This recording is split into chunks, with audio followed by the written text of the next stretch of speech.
పల్నాడు జిల్లా నరసరావుపేట కలెక్టర్ కార్యాలయంలో జరిగిన గ్రీవెన్స్ డే కార్యక్రమంలో ప్రజా సంఘాల ఆధ్వర్యంలో కారంపూడి మండలం నివాసి వర్ణ సాగర్ బాబు భార్య తన ఆవేదనను వ్యక్తం చేశారు.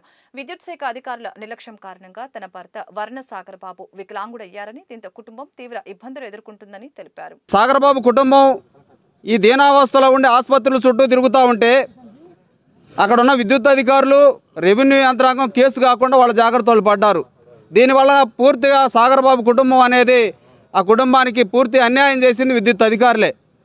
దీని మీద చర్యలు తీసుకొని మా కుటుంబానికి న్యాయం చేయాలని చెప్పి సాగర్ బాబు కుటుంబం సంబంధిత జిల్లా అధికారులందరూ దృష్టికి తీసుకెళ్ళినప్పటికీ ఈ జిల్లా అధికారులందరూ ఆ రోజు కేసు కాలేదు కదా, కేసు అయితే కదా ఎఫ్ఐఆర్ అయితే మేము ఏదైనా చర్య తీసుకుంటాం, మాకు సంబంధం లేదు, అసలు సాగర్ బాబు విద్యుత్ స్తంభం ఎక్కలేదు అని నుంచి పడలేదని చెప్పి విద్యుత్ అధికారులు మాట్లాడుతూ ఉన్నారు.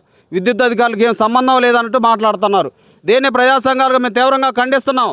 తహసీల్దార్ గారు, ఆనాడు ఉన్నటువంటి కారంపూడి తహసీల్దార్ గారు ఈ విద్యుత్ అధికారులు ఎవరైతే ఉన్నారో సాగర్ బాబుని విద్యుత్ స్తంభం ఎక్కించారు, కూలికి పిలిచారు, కూలి డబ్బులు ఇచ్చారు, స్తంభం ఎక్కించారని చెప్పి ఆయన రికార్డుగా రాసివ్వడం జరిగింది రిపోర్టు.